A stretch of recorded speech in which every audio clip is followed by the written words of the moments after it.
Era verdad.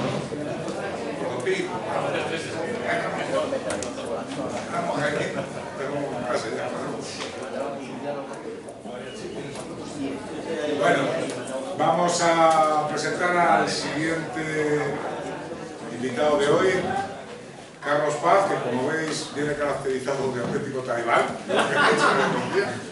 Es una magnífica persona que colabora con nosotros siempre que se lo pedimos. Aparte de colaborar en persona físicamente, también lo hacemos en varios programas.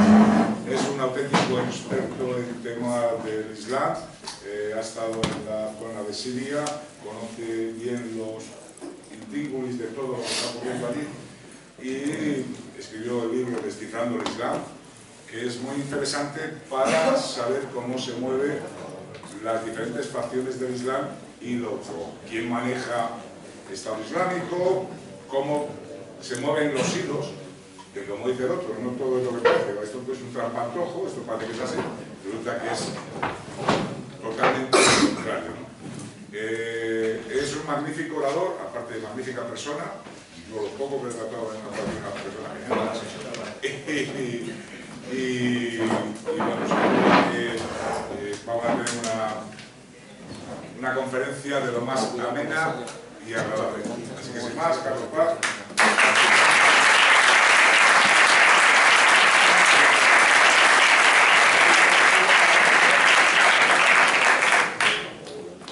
Bueno, a ver si aplausos al final.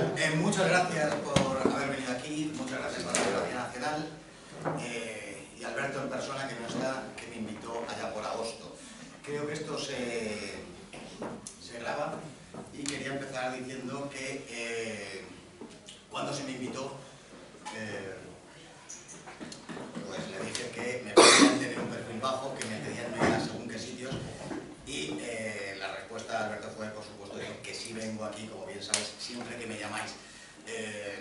Hoy vengo de telonero, Pedro Varela, porque yo creo que el gran interés es ver a Pedro luego, con lo cual no sé si quisierais que yo estuviera hablando, no sé si quisierais una hora, pues más que suficiente, y si luego fuera menester que hubiera preguntas, sea lo que vengo, por eso lo digo, si se graba, a esos que me han intentado que me quede sin trabajo, escribiendo la asociación ACOM, lo digo desde aquí, escribiendo a mi trabajo y a algunas radios a las que acudo, porque ellos entienden que soy antisemita y con ese epíteto intentan anularte, que pierdas el trabajo, vilipendiar tu imagen, ya más vilipendiada no puede ser la mía, con lo cual me da igual, que me quiten el trabajo. Decirles que estoy muy orgulloso de estar aquí y vendré siempre que me lo pidáis. Me pidió Alberto venir, como digo, y le pregunté qué queríais que hablase.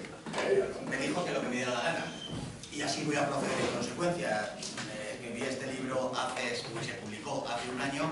He ido a muchos sitios y creía que qué mejor ocasión que venir aquí y traer el libro en cuestión. Como bien ha dicho el presentador, si de algo sé, que lo dudo a veces, es del Islam, de las cuestiones de Oriente Medio, de todo lo que circunvala todo ese ámbito, y parte de todo ese saber si es que sé algo está en este libro. Este libro fue una petición, no voy a desaprovechar la ocasión para contar que fue una petición de la editorial Homo Legens vinculada a Vox, y advirtiéndole yo que si me conocían y sabían qué iba a contar, suponía que no me lo irían a publicar. Incidieron varias veces, reiteraron su interés y al final no me lo publicaron, lógicamente. Me pagaron lo que me prometieron, me costó incluso con cierta amenaza por mi parte, y Santas Pascuas me lo publicó la editorial EAS. Un recuerdo desde aquí a Manuel, que es una grandísima persona. Me iba a publicar sin leerlo, luego lo leyó y le gustó, y con más interés pues lo publicó. Este libro es la intencionalidad por mi parte de presentar al público español, que en su mayoría de momento no es musulmán, pues qué representa el Islam. No es fácil presentar este libro, siempre lo digo, por varios motivos. Uno, porque el 68% de la población española se jacta de no leer un libro en su vida. Y dos, porque hay una serie de narrativas impuestas a sangre y fuego en las meninges de los españoles acerca de lo que es el Islam. Por una parte, la derecha tiene una islamofobia congénita, no ha querido nunca comprender lo que es el Islam, y es un hecho que engloba 45 naciones a 1.500 millones de personas, que lo tenemos a 14 kilómetros del estrecho de Gibraltar, que la constitución misma de nuestro país se fundamenta en la lucha contra el Islam y por lo tanto es un tema que nos tendría que importar. Pero históricamente aquí no ha importado a nadie, amén de 4 o 5 arabistas excelentes, y antes de los sucesos del 2001 de las Torres Gemelas pues tampoco importaba realmente a nadie. Después y hablaremos de ello, del Islam, de la acción del islamismo, del terrorismo takfirí islámico, pues ha creado cierto interés y de ahí que se publiquen libros como este. A su vez, la izquierda tampoco ha querido comprender lo que es el Islam y con el buenismo que le caracteriza, pues lo ha querido abrazar sin saber o sabiendo quizá que es todavía peor, que descristianizando Europa, que es una de las características de Europa, ese vacío que dejaría la descristianización de Europa va a ser ocupado indefectiblemente por otra religión. Y no va a ser la religión de la Agenda 2030, sino que sería la religión del Islam. Con lo cual, teniendo este panorama, estas narrativas, es muy difícil hablar de manera imparcial. Mis fobias son conocidas, he estado en Siria en guerra, tengo muy buenas relaciones con el gobierno de Siria. Aprovecho también para vilipendiar mi imagen un poquito más, que tengo un fervor grande hacia la República Islámica de Irán. Y con estos amigos pues te cierran muchas puertas, lógicamente, pero ya a estas alturas de la película me importa bastante poco. El libro consta de 2 partes. Hay una parte objetiva que no creo que pudiera ser, más allá de que me haya equivocado y que algún error entiendo que puedo haber escrito, que no es discutible, ni votable, ni nada parecido. Y una segunda parte que sí es subjetiva, y ahí en esa segunda parte entraría la cuestión de por qué no me lo publicó Homo Legens, puesto que hablo del islamismo, del terrorismo, de cómo ese concepto de democracia la que padecemos puede o no ser compatible con el Islam, de la inmigración, por supuesto, y de una serie de temas que son muy poco correctos políticamente. En esa primera parte empiezo con la historia del Islam. Yo creo que hay un subtítulo que son claves para comprender e interpretar el Islam. Para comprenderlo hay que saber interpretarlo. Si no existe una interpretación del hecho islámico es imposible comprenderlo y por lo tanto tener una idea acerca del mismo. Esta primera parte, en donde empiezo con la historia, nos podrá ir acercando a lo que es el Islam en sí. No hay muchos libros, hay mucha bibliografía, hay una extensa bibliografía acerca del Islam, pero cuando tocamos la cuestión de la historia me he encontrado con que muchísimos libros terminan en 1453 con la conquista de Constantinopla, de Estambul, de lo que hoy es Estambul. Y pareciese, ya nos empiezan a decir esas narrativas, que poco o nada hubiera sucedido desde entonces, y evidentemente desde el siglo XV hasta nuestros días, la evolución del Islam ha sido tremenda. Entre otras, ha dado lugar a lo que hoy conocemos como islamismo, pero se paran ahí para decirnos que el Islam es una fotografía monolítica, unitaria, que no atiende a interpretaciones, que no evoluciona, y esto veremos que no es así. Además, dentro de esa parte de la historia, por ir un poco así más rápido, introduzco cosas que vuelven a ser políticamente incorrectas. Por ejemplo, el concepto de la reconquista. Hoy en los libros de texto apenas se reduce todo ese periodo de la reconquista que da carta de naturaleza a España, además, en 7 líneas. Hay libros de texto de chicos de bachiller en donde en 7 o 8 líneas se han merendado la reconquista. El propio concepto de reconquista está siendo tirado por tierra, o ya no se habla de reconquista, y evidentemente yo creo que sí hay una reconquista. No tendría gran interés que lo dijera yo, pero es que si vamos a los textos medievales, por ejemplo a San Isidoro de Sevilla o por ejemplo a Jaime I el Conquistador, hablan de esa voluntad de reconquistar lo que otrora había sido una provincia del Imperio Romano, y más recientemente, en tiempos de San Isidoro, habían conocido que era un reino visigodo que cabía con capital en Toledo. O sea que sí hay una voluntad de reconquistar. Muchas veces relacionamos la reconquista con Asturias. A los asturianos no se les puede tocar este tema, pero habrá que decir que la Reconquista no fue solamente asturiana, fue una voluntad de todos esos núcleos cristianos que habían quedado aislados, también en el Pirineo aragonés, también en Navarra, y de hecho ha llegado un momento en la Reconquista en donde hay un rey, Sancho el Mayor, que reúne en su persona todos los reinos de la península ibérica, porque la península ibérica, España y Portugal, y ya meto otra morcilla, es una misma cosa. Trato en esta cuestión histórica de Al-Ándalus, no me quisiera extender en las cuestiones del Al-Ándalus, pero hay una visión romántica, idealizada de lo que es el Al-Ándalus, de esa convivencia de las tres culturas. No hubo tres culturas, hubo dos culturas, la cultura islámica y la cultura cristiana. La cultura, me niego a hablar de la cultura judía porque entiendo que el mundo judío no ha dado una cultura. No ha dado una cultura, siempre zanjo la cuestión diciendo que el mundo judío no ha dado una arquitectura, por ejemplo, por lo tanto, no se puede hablar de cultura judía. Hablaban las castas sacerdotales judías, sí hablaban el hebreo, pero no así esos núcleos poblacionales hebreos. Hablaban las lenguas del lugar en donde estaban. Si estaban en territorio cristiano, hablaban cualquiera de las lenguas romances, y si estaban en territorio musulmán, hablaban árabe. Más adelante, en esa cuestión histórica, ese primer apartado, ya para qué decir, cuando toco la cuestión de la constitución del Estado de Israel, por estar enclavado en el corazón del Medio Oriente, en el corazón del mundo islámico y del mundo cristiano. No, tampoco me quiero extender, pero a nadie se nos escapa que la constitución del Estado de la entidad sionista de Israel el año 48 fue ilegal, que su defensa no atiende a ningún precepto de derecho internacional, que tienen 17 disposiciones Naciones Unidas en contra de Israel, que no cumplen ninguna de estas y se lo pasan por el arco del triunfo. Todo esto lo reflejo y apuntará que Homolegues no lo publique, lógicamente. No quisiera publicar el libro. En el segundo punto hablo de la religión.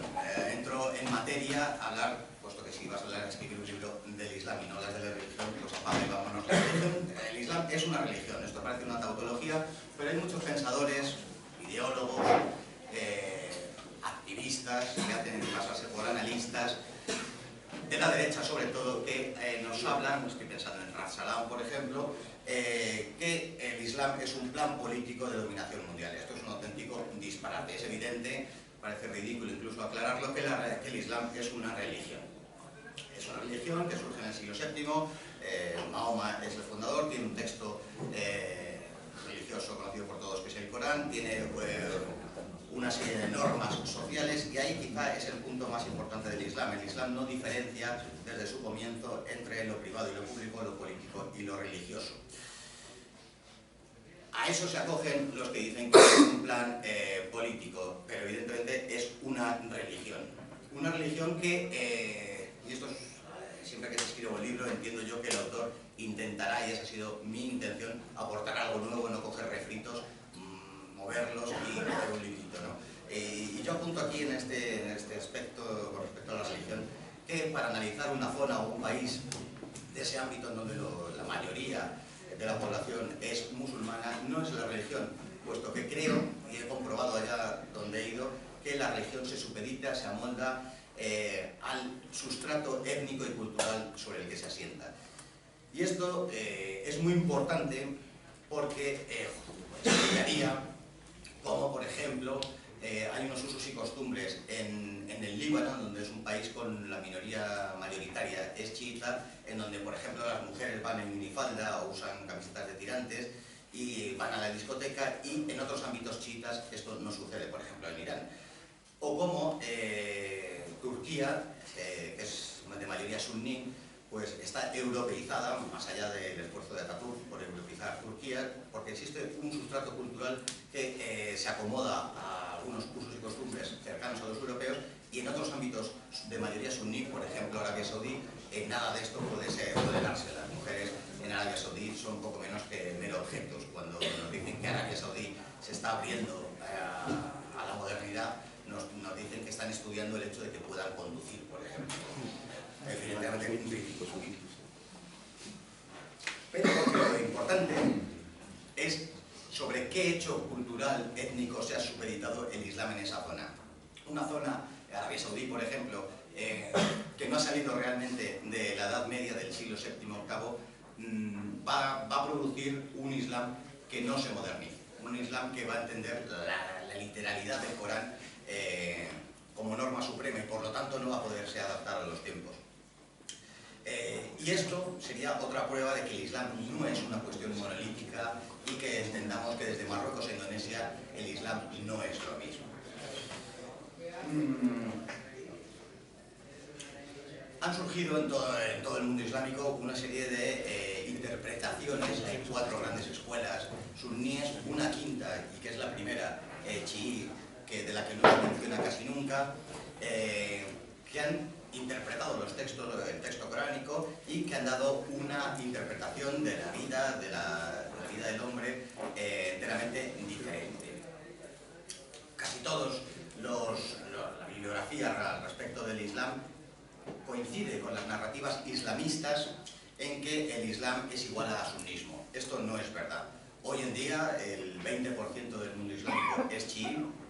Existen otras minorías como los alawíes, los ismailíes o los abadíes que ocupan un pequeño porcentaje, pero que en el pasado fueron mayoritarios.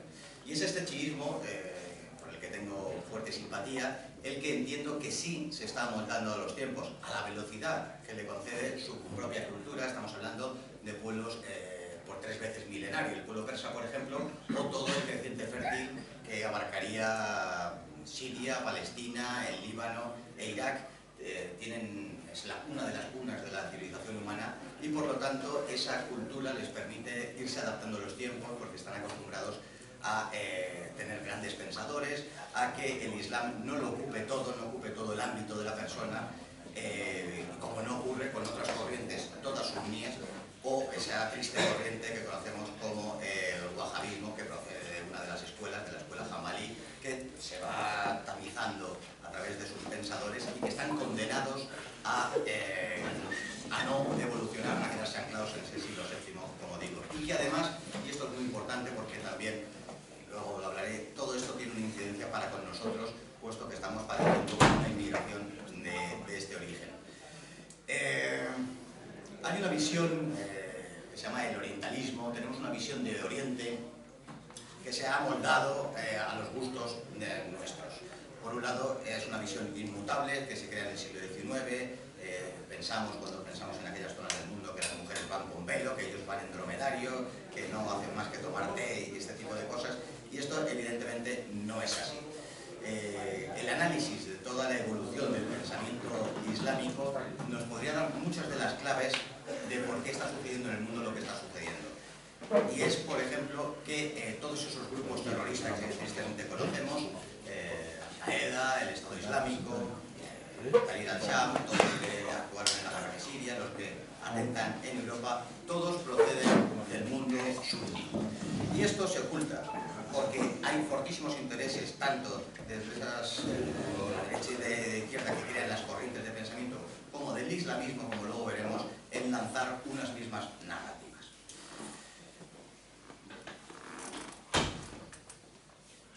Esa primera parte acaba con una cuestión de derecho islámico, que bueno, lo he escrito más que nada para gente ya versada en la cuestión, y la parte más intrincada es esa segunda parte en la que apunto todas las cuestiones que esbozaba al principio. El islamismo. ¿Qué es el islamismo? Muchas veces se confunde islam con islamismo y, reduciéndolo al máximo, no se me ocurre mejor definición que el islamismo es esa parte del islam que quiere implantar la sharia como única fuente de derecho. Es el islam político. Ellos se autodefinen como islam político e incluso todas sus asociaciones se llaman político-religiosas. Esto no creo que sea casual porque sí son más políticas que religiosas. Todo el ámbito del islamismo gira sobre 2 polos.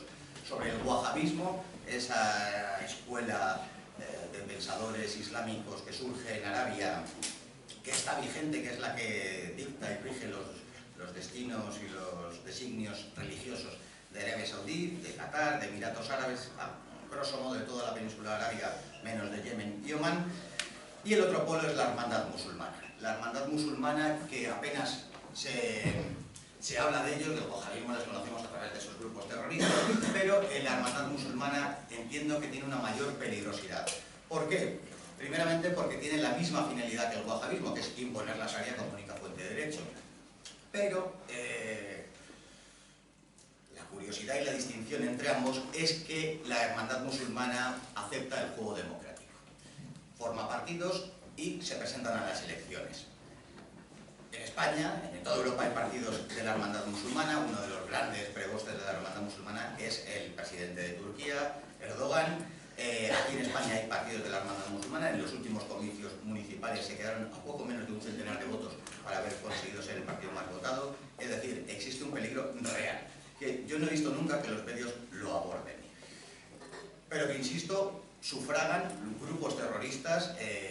No solamente aceptan el juego democrático, sino que se organizan en función de asociaciones benéficas, de escuelas, de pequeñas madrasas en donde se constituirán para el estudio del Corán, por ejemplo, reciben subvenciones. Son esas asociaciones que aparecen en la novela Sumisión de Houellebecq, en donde plantea una futurible Francia, en donde la izquierda y los islamistas llegan al poder. Y esa es la intencionalidad de esta hermandad musulmana. Entendemos que el wahabismo, más allá de sus grupos terroristas, no van a conseguir nunca nada, pero sí esa hermandad musulmana podría implantarse hoy en Francia, por ejemplo, en Bélgica.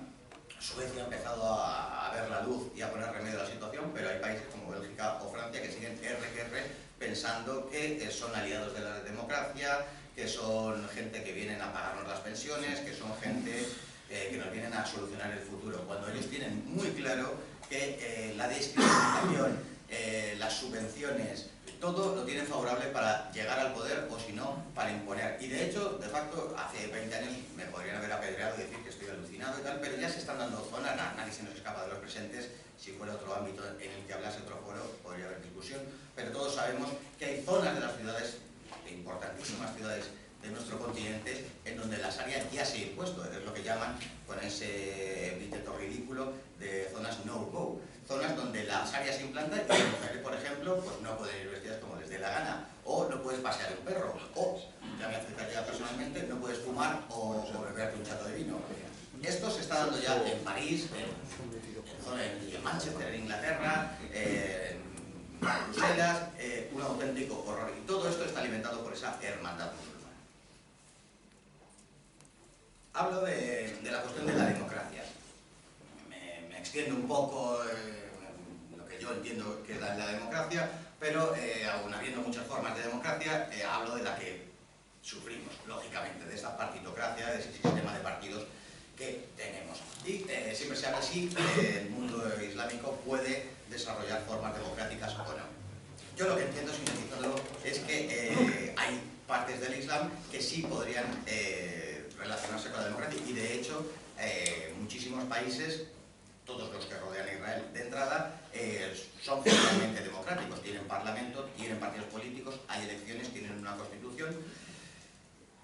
El problema es que a lo mejor los amantes de la democracia entienden como la única verdadera y válida esta forma de democracia, pero a lo mejor habrá que hacerles entender que hay otras formas de democracia y que de facto sí se está dando. Y se está dando en países en donde, o bien tipo Siria, existe un gobierno, un régimen aconfesional, donde la religión queda en un segundo plano, aún teniendo mucha importancia, pero no solamente el Islam, también el cristianismo, por supuesto, o incluso en la República Islámica, en donde hay elecciones, hay un parlamento en donde están reservados asientos para las minorías religiosas, para los zoroastras, para los cristianos, para los judíos.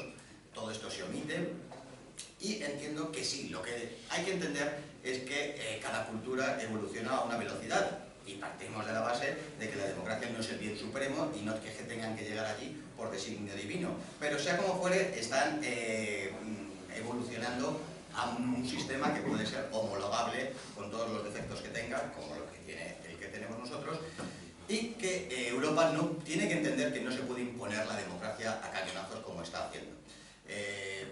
Primeramente porque creo profundamente en el principio de no injerencia y por lo tanto Estados Unidos no tiene derecho a bombardear ningún país, Y por otro lado, porque en el mundo islámico, con muy buen criterio, me atrevo a decir, lógicamente, cualquier imposición lo van a ver con malos ojos y van a rechazarlo, aunque pudieran comulgar con algunos de los postulados de eso que conocemos como democracia. Hablo de la cuestión del terrorismo islámico, que yo creo que ha sido un auténtico despropósito cómo se ha abordado la cuestión del terrorismo islámico. No hay un terrorismo islámico, hay un terrorismo islamista, un terrorismo que ha sido sufragado a sangre y fuego por Occidente. Hubiera sido impensable la guerra de Siria sin el apoyo de Occidente. Trump lo reconoció, Hillary Clinton lo reconoció, el comandante en jefe de la OTAN en aquel momento, Wesley Clark, hay un vídeo en la cloaca de internet en donde lo cuenta expresamente con pelos y señales, que se le ordena invadir a 7 países en 11 años. Los 7 países, desde Sudán, el Líbano, Siria, Irán también estaba, e Irak. Todos fueron, de alguna manera, y esa es la finalidad de Estados Unidos, porque muchas veces se me dice si Estados Unidos se ha equivocado en sus labores de política exterior para con Oriente Medio. Yo creo que no, que lo ha hecho perfecto para sus intereses. Ha depauperado toda esa zona y en algunos casos los ha dejado, los ha retrotraído a la Edad Media o los ha depauperado para 50 años vista. Esta era la intencionalidad de Estados Unidos. Estados Unidos se ha retirado de Afganistán, el prestigio de Estados Unidos está por los suelos en todos los países de Oriente Próximo, prácticamente, pero ha conseguido lo que quería. El Líbano hoy es, con esa horterada que se dice de Estado fallido, tiene una devaluación del 90% de su moneda, hay un paro galopante, una inflación escalofriante, va a necesitar 30 o 40 años para recuperarse.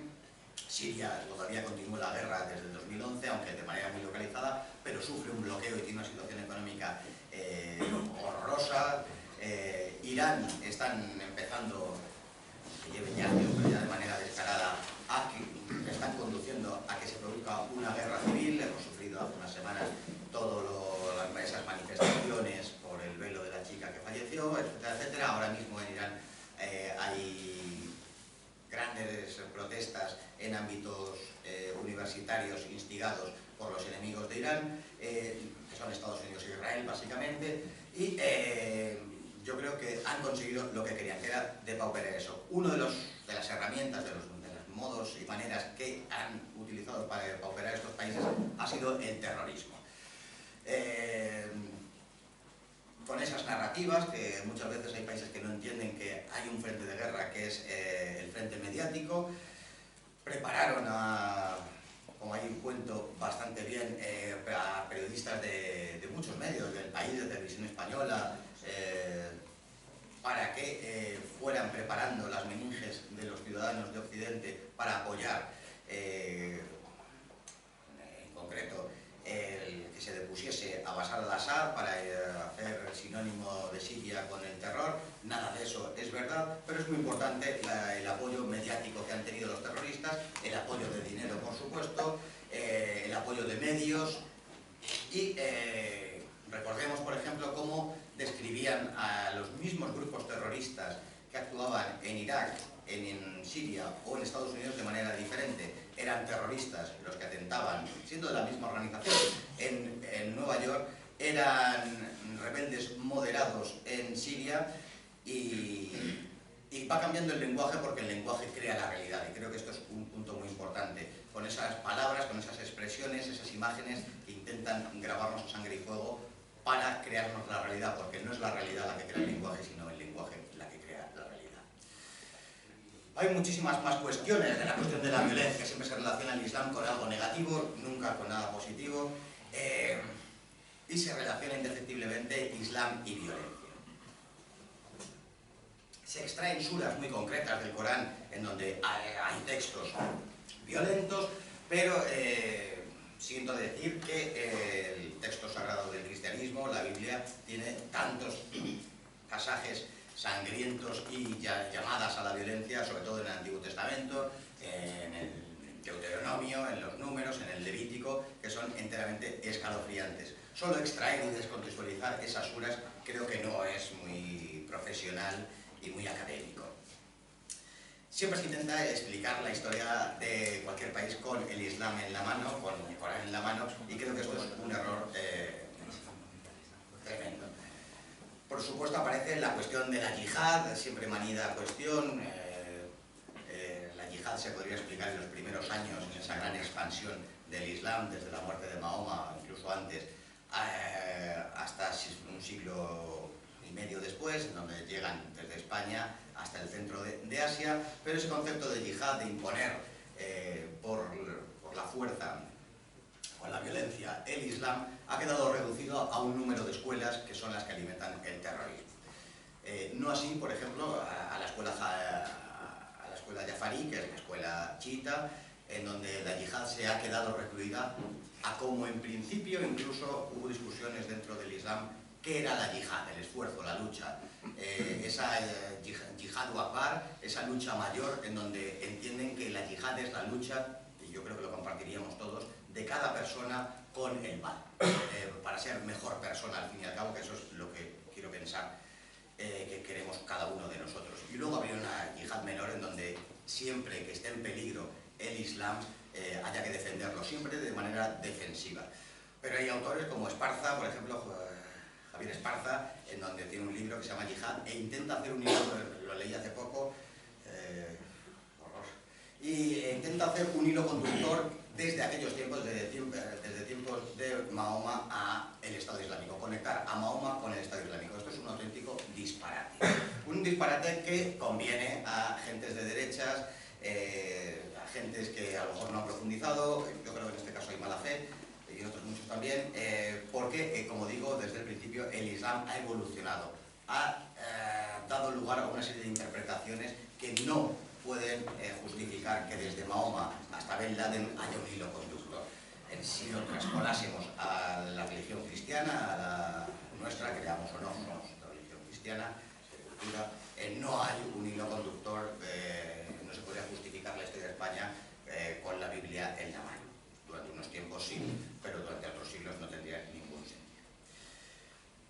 Hablo de cuestiones, cada cual mejor, geopolíticas, de cómo la política estadounidense en la zona, en el ámbito principal del mundo islámico, sobre todo en el mundo árabe, ha sido, y se podría resumir, en la defensa de los intereses de Israel. Me explayo en este punto, alguno me habéis oído hablar de estas cuestiones ya con antelación, de cómo se utilizan para analizar un país islámico una serie de señuelos como los derechos humanos, la democracia, la situación de la mujer, la modernidad. Esos cuatro conceptos se utilizan constantemente para decir si un país es una dictadura, se llegan incluso a decir si es una teocracia. No le importa, a Europa no le importa ninguno de estos conceptos de la democracia, los derechos humanos, la situación de la mujer, la modernidad, nada en absoluto. Los aliados de Occidente, de Estados Unidos y nuestros, a nuestro pesar, son las verdaderas dictaduras, satrapías medievales como puede ser Arabia Saudí, Qatar o demás, en donde no hay ningún tipo de derechos humanos, la democracia brilla por su ausencia, la situación de la mujer, para qué vamos a hablar, y de la modernidad en vez de sube el azúcar, si hablamos de la modernidad en Arabia Saudí. Nada de esto. Países en donde sí se han dado estas condiciones, estos señuelos democráticos, se dieron, por ejemplo, en el Egipto de Nasser, y ahí no valió que se estuviera adaptando a la modernidad a Nasser. Nasser pasaba a ser, como así aparecen en los periódicos de la época, el nuevo Hitler. O, por ejemplo, con Saddam Hussein, o, por ejemplo, con Gaddafi, o, por ejemplo, con el señor Bashar al-Assad. En donde sí se cumplen estos parámetros democráticos, pero ahí no interesa. Y la cuestión central, una de las cuestiones centrales del libro, del islamismo y de esto que estoy hablando, es que, importándoles un pito todos estos conceptos, lo verdaderamente mollar, la situación sustantiva que hay detrás de todo eso, es que el islamismo tiene un concepto económico ultraliberal. Y todos esos países, Nasser, Bashar al-Assad, Gaddafi, etc., no permitían que las empresas multinacionales mangonearan en sus recursos. Y entonces había que demonizar a esas personas. Los verdaderos sufragadores del terrorismo, los verdaderos países medievales repugnantes donde vamos a hacer un mundial en unos días, nos da igual que no se cumpla ningún parámetro, porque sí permiten que las multinacionales internacionales mangoneen en sus recursos y pasan a ser de verdaderos satrapías medievales a poco menos que el epítome de la democracia democracia y de la apertura y de la modernidad. Y esto es enteramente obsceno. Hablo de los medios de comunicación también, conjuntamente. Era imposible no hablar de los medios de comunicación al hablar del terrorismo, como os decía, de cómo han preparado a gente muy concreta. Ha habido también, con esa palabrita de think tanks, grupos de pensamiento, grupos de presión que les han preparado para contarnos todas estas narrativas. Es verdad que los medios de comunicación, yo trabajo en dos, y la verdad, la formación de los periodistas es una auténtica basura. Hay que decirlo, yo estoy rodeado de gente que no sabe hacerlo con un canuto, que no sabe situar Siria en un mapa, pero que hablan de Siria. Voy a omitir el nombre, pero sabrá de qué me refiero. En un sitio de trabajo yo pregunté a una persona que por qué había, y es una persona reconocida, que por qué había puesto unos tweets en contra de Bashar al-Assad. He hecho amistad con esa persona y me reconoció que no sabía nada de sí, pero que había que ponerlo porque trabajaba en aquel entonces en un medio de comunicación que, bueno, por seguir la corriente, ¿no? ¿Dónde va Vicente? Pues ese es el nivel que hay, por otra parte. Hay un desinterés, por supuesto, de los medios. Hay medios, no voy a dar más pistas, pero hay medios que no quieren hablar de la cuestión de Israel y de Palestina. Me han dicho, no queremos hablar de esto, les da miedo, tienen miedo. Acudí a la razón, me da igual, conjuntamente pondré de testigo al arzobispo sirio ortodoxo, no iba con un amiguete de bar, para hablar de cuestiones de la razón, la derecha, los cristianos. Pensaba yo, ingenuo de mí, que me darían cabida a hablar de estas cosas, y me dijeron expresamente un alto responsable del mismo que no se podía hablar en contra del Partido Popular, en contra de la Iglesia, ni en contra de Israel. Vale, me di la vuelta y me fui. No quiero aburrir, pero también en otro medio de derechas, viniendo en la guerra de Siria, con el responsable de la prensa siria en España, conté pues mis andanzas por aquellos lugares, de cómo, por ejemplo, Hezbollah había terminado con el último bastión del Estado Islámico en el Líbano, en Arsal, de cómo habían reconstruido iglesias y yo con ellos, de cómo hay miembros cristianos que forman parte de las filas de Hezbollah. Cerró la carpeta y me dijo, Carlos, esto no se puede publicar. Es decir, no interesa la verdad, interesa seguir manteniendo las narrativas de mierda que en torno al Islam, en torno al Oriente Medio, en torno a algunos países muy concretos, se mantienen. Si te sales del redil, pues no te publican el libro, te intentan echar del trabajo y se cagan en tu madre. Hablo, no voy a superar la hora, tranquilos. Voy a la inmigración. Yo creo que era un punto que había que tocar indefectiblemente. La inmigración, pues ¿qué voy a hablar? La inmigración, digo siempre que es un problema y no un fenómeno. Se presenta como un fenómeno, como si fuera el cometa Halley, que pasa cada no sé cuántos años por aquí. No, la inmigración es un problema que se ha creado artificialmente y por una serie de intereses. La inmigración conviene a los mismos que apoyan al islamismo por cuestiones económicas, pero no solo, que vengan aquí. La primera consecuencia es la depauperación de las condiciones laborales de los autóctonos europeos, evidentemente. De paso, aprovechando que pasa el Pisuerga por Valladolid, se destruye la cohesión social, que esto ayudaría a terminar con las patrias, que es una de las misiones fundamentales para la formación de ese gobierno mundial, y todo esto no es, el culpable último no es los inmigrantes, sino es el interés de Europa por suicidarse. Las élites europeas han decidido que Europa deje de existir, y esto en reuniones de FAES, a las que acudí y ya no me invitan porque me echaron año y medio, se habló expresamente, y yo me quedé helado y dije, no, firmabas que no podías decirlo contigo, pero como yo no era de Navarra. La cuestión es que se dijo un alto responsable de la OTAN con directivos de periódicos, directores de periódicos y gente, lo que no sé si es pero había gente muy importante, se dijo que ante el fenómeno de la inmigración, que era un fenómeno imparable, no deberíamos hacer nada. Se dijo textualmente que Rusia pondría barcos para impedir la inmigración, pero que nosotros no éramos como Rusia. Se llegó a decir, y ya me fui, que si venían, porque la reunión aquella era ante la situación de que es una realidad que hay 200, 300 millones de personas subsaharianas por debajo del Sáhara, del África negra, que se llama cuando era pequeño, que quieren venir a Europa y que si vienen que nos tendremos que amoldar y que llegados el caso nos tendremos que ir a Nueva Zelanda. Este es el panorama en el que nos movemos. No nos movemos en ideas fantasiosas. Hace 30 años nos decían que si nos habíamos tomado un carajillo de más de los problemas de la inmigración. Las élites, o por lo menos parte de las élites rectoras de nuestro país y de toda Europa, han decidido que esto sea así. Hay ahora, periódicamente salen esas ONGs que hacen de servicios de taxis marítimos. Hay una persona, yo aconsejo desde aquí que sigáis a Rubén Pulido, una persona que sigue muy de cerca la cuestión de la inmigración, que yo creo que es el que más sabe y que también ha tenido problemas al respecto, tiene unos contactos que yo creo no los tiene nadie en España. Estuve desayunando con él y le conozco algo, y es auténticamente escalofriante la cuestión de esos taxis marítimos, de esas ONGs, que todos sabemos algo acerca de eso, pero lo cuenta con pelos y señales.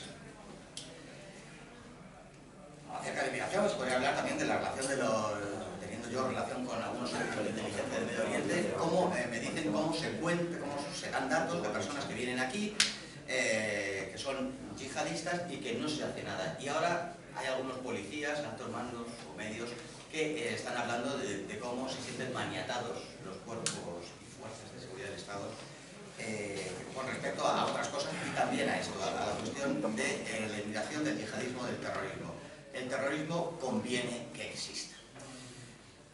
Voy terminando el libro con, al final, todas estas cosas, más allá de un intento de erudición, de conocer el Islam, es porque, como digo, el Islam está ahí, está a 14 kilómetros de Cádiz, está dentro de nosotros, ya es un porcentaje que yo creo que es mayor que las cifras que nos dan, entre otras cosas, y sin pensar mal, que también pienso mal, es que ante la situación de la facilísima concesión de la nacionalidad, pues se van tapando cifras. Es decir, si 2 millones de marroquíes se nacionalizan españoles, ya nos dirán que ya no hay 2 millones de marroquíes, pero siguen aquí, lo que aquí tienen un papel que pone que han nacido en Soria. Bueno, el problema de Marruecos, que no me voy a extender hoy, y algunas veces hemos hablado en esos mundos de Internet, es el gran peligro que tiene España. Con el Camacho y con otras personas hemos hablado al respecto, de cómo hay planes más que sobradamente conocidos de que nos quieren quitar Ceuta, Melilla, alguna isla de las Canarias, y saber que la intencionalidad de Marruecos no se queda en eso, querría más. Hay una dentro del gobierno, del grupo de presión del gobierno marroquí, hay una intencionalidad por crear el Gran Marruecos, y esto incluye partes de la península ibérica. Entonces es una cuestión que nos debería interesar y preocupar. ¿Con quién debería, y con esto voy a ir terminando, con quién debería relacionarse España, si es que debería relacionarse? Yo entiendo que sí, puesto que esas 45 naciones y 1.500 millones de personas son un ámbito histórico en el que España ha tenido históricamente una muy buena imagen, y me consta, pese a todo lo que las putaradas que les hemos hecho apoyando la OTAN, los bombardeos entre Beirut y Peshawar, seguimos teniendo una buenísima imagen, en parte porque, por ejemplo, en Siria se creen que España, y da igual los que les cuentes, que es hija del Islam, se creen que porque viniese Abderramán a España es el momento de la Constitución de España. Les explico de tal y cual, pero les da igual, tienen un fervor por España, siempre lo ha tenido, anteriormente a la democracia especialmente bien. España formaba parte de ese bloque que eran los no alineados, en donde se encontraba el mundo árabe. El mundo árabe nos ayudó cuando las democracias occidentales nos tenían bloqueados, y como digo, pese a todo el seguidismo atlantista que estamos llevando a cabo, seguimos teniendo buena imagen, y deberíamos relacionarnos. ¿Con quién? Pues evidentemente con esas naciones que quieren quitarse el yugo de la opresión mundialista. Por eso mi apoyo está con Siria, por eso mi apoyo está con parte del Líbano, con Irán, con todas esas naciones, porque tendremos que entender que, por supuesto, que la derecha y la izquierda ya no tiene ningún sentido.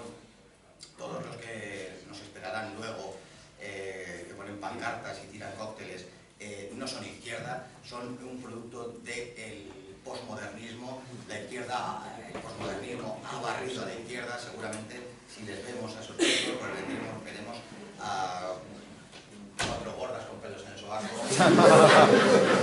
2 transexuales y un señor que se ha perdido. Pues. Eso se queda a la izquierda. Yo creo que el ULEX es mucho más respetable que todo eso. Al calor del conflicto de Irán, yo he hablado desde el Partido Comunista, yo me relacioné con Francisco Frutos, con los comunistas de verdad, y yo entiendo que los comunistas de verdad son más sensatos que esa derecha nauseabunda o otros grupos, el demócrata doctrinario. Por lo menos hablamos el mismo idioma, el mismo lenguaje, y indiscutiblemente tendremos puntos en los que discutir y profundamente en algunos aspectos. Pero tienen claro esa izquierda, ese comunista de verdad, lo que es España, lo que es Europa, la identidad, etcétera, etcétera. Con lo cual, poco más, estamos llegando a la hora. No sé si hay tiempo para haber preguntas. Sí. Pues entonces voy a cortar ya directamente. Para terminar, siempre a veces acabo con una frase. El Islam no es el enemigo de Occidente ni del cristianismo. Lo es el relativismo, la posmodernidad y el mundialismo. Este es el gran peligro. Muchas gracias.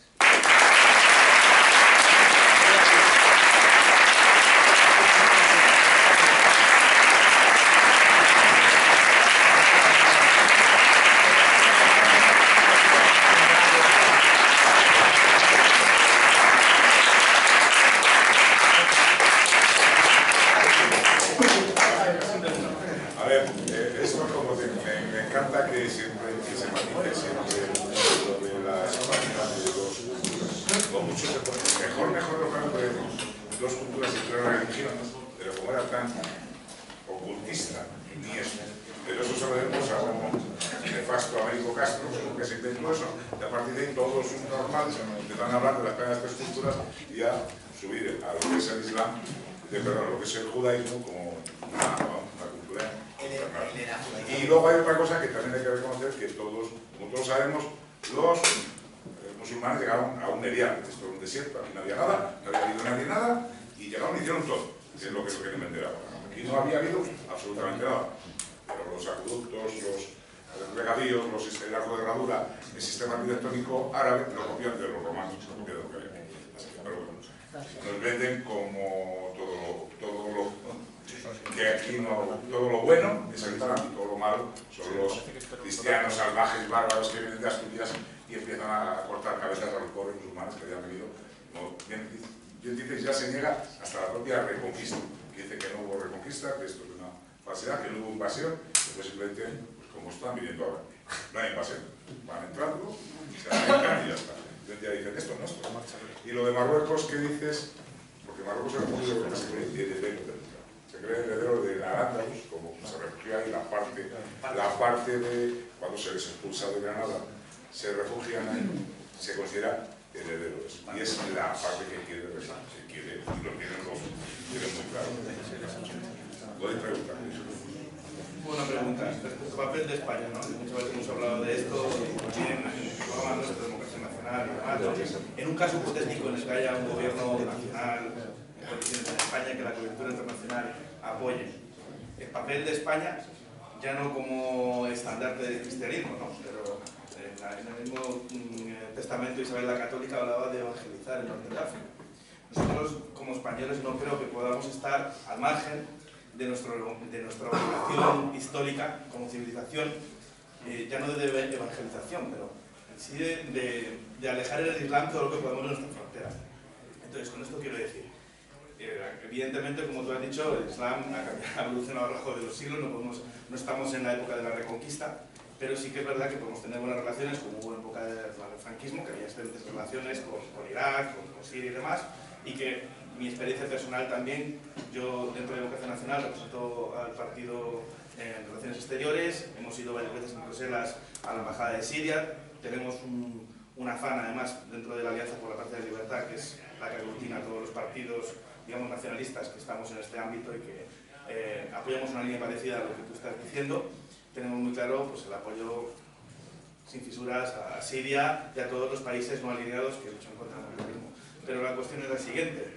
Nosotros no podemos ser, ¿cómo decir?, neutrales, por ejemplo, respecto al caso de Palestina. Nosotros, es que la posición que tendría que defender un europeo de cultura cristiana, si es cristiano y demás, que esa zona tendría que ser controlada por los europeos. O sea, yo no, ahí vendrá el conflicto que puede haber con nuestros amigos sirios y demás. Palestina, lo que los europeos deben defender por historia y por intereses propios es que esa zona sea controlada por los europeos. Yo no aceptaría tampoco un Estado musulmán ahí, porque esa tierra, como europeo, para muchos se representa Tierra Santa.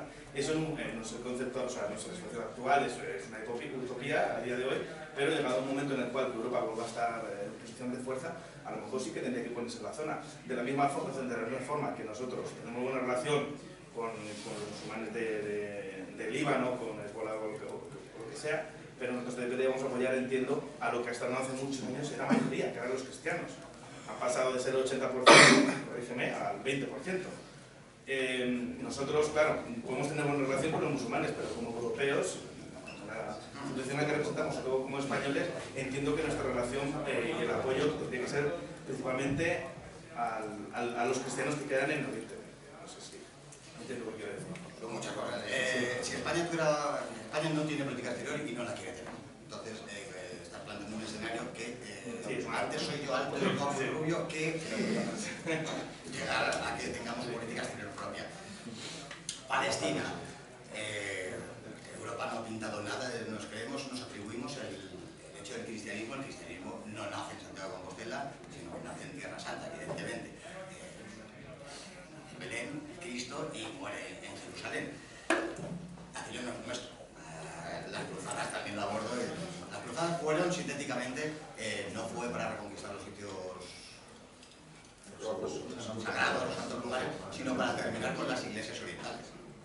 Hubo cruzadas incluso que fueron a Constantinopla a arrasarlo. Entonces, las cruzadas yo tengo una visión muy diferente.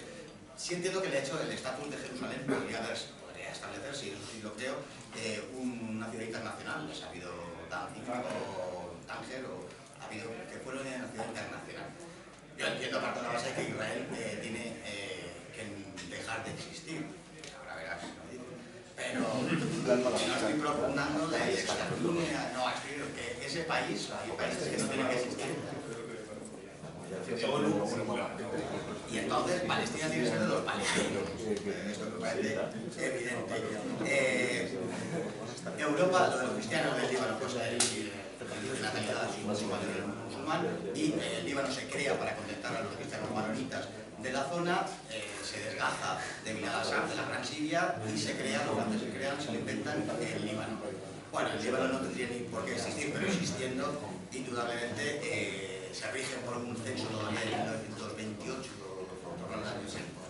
que ya no existe, y por eso digo que la minoría ahora son musulmanes, de hecho son chiíes. Pero contestar a esa pregunta, defender a los cristianos no le interesa a nadie. Yo cuando voy a ese periódico me dicen que no voy a escribir, y hay un arzobispo conmigo de la iglesia que funda después de Jerusalén, la primera iglesia que funda San Pedro, que es en Antioquía, este señor es descendiente de todos aquellos, le dicen que no ha importado a nadie.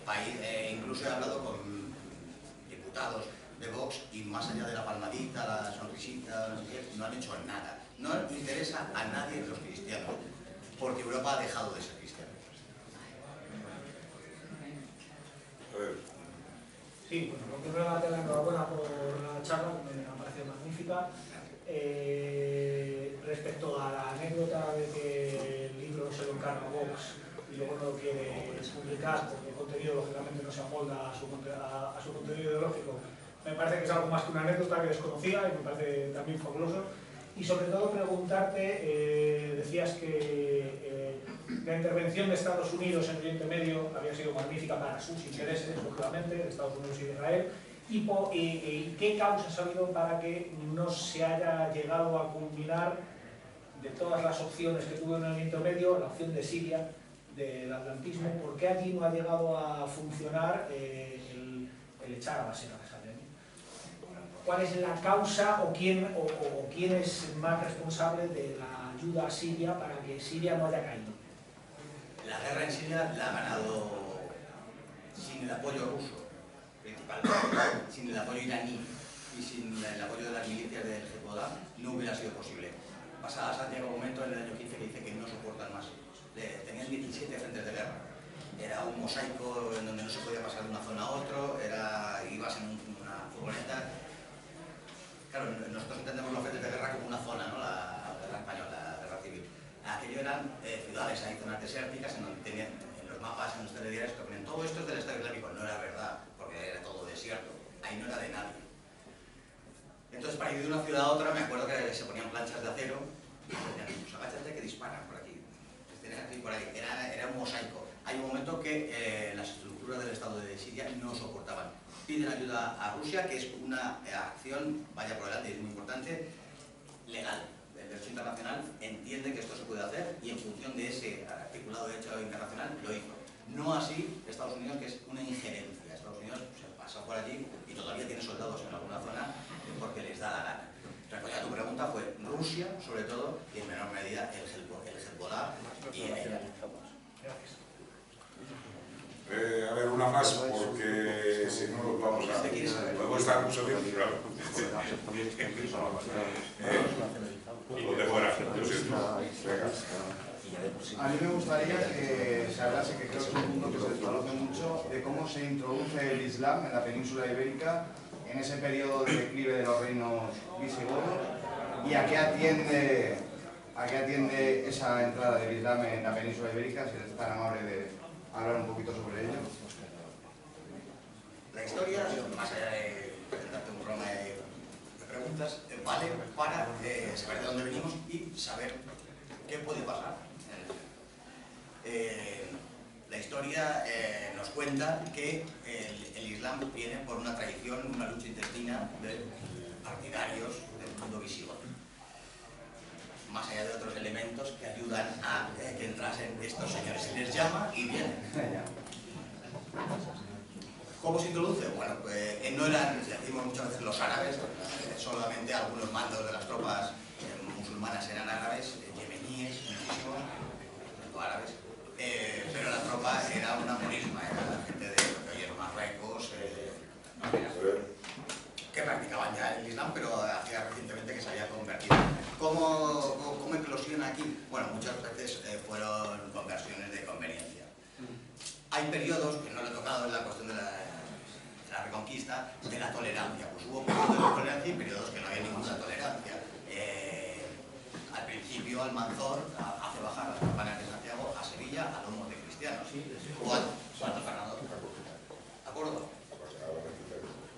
Yo creo que va a ser que pero luego lo podemos ver.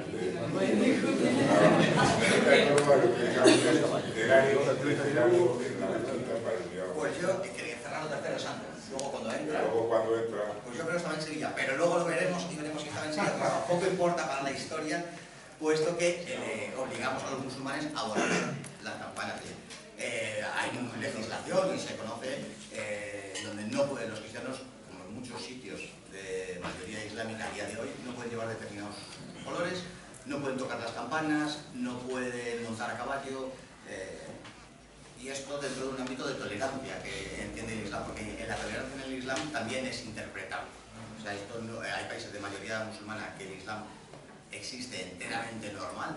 Siria, por ejemplo, está tolerado en Irán y está condenado a muerte en Arabia Saudí. O sea que el Islam entiende todo, y este caso de la tolerancia, pues, también de maneras muy diversas. ¿Cómo entra? Pues ayudado, yo creo que me estabas llevando por ahí, para que lo dijera, ayudado por partidarios de Don Julián, esas luchas intestinas. En el momento en que la España visigoda estaba destrozada y luchando entre sí, es el momento que aprovecha el Islam para entrar, en el caso de España. Si la unidad visigoda hubiera sido fuerte, no hubiera entrado, pues ya habría entrado. Alguien metió la nariz, ¿no? Alguien metió la nariz. Bueno, claro, lo que queda.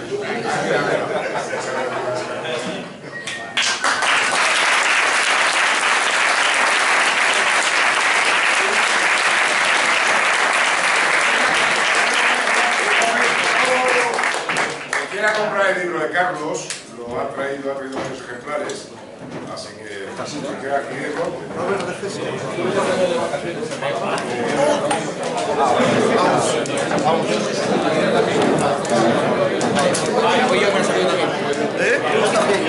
Joder, Alejandro, yo todo. ¿Por qué? Nacho, pues tío, que vamos, parece que eres ahí ahora el dueño, soy el dueño de la cámara. Pero se puede pagar con tarjeta. ¿Con Bizum? ¿Lo has hecho? No, yo no he hecho eso.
Pues aquí teníamos a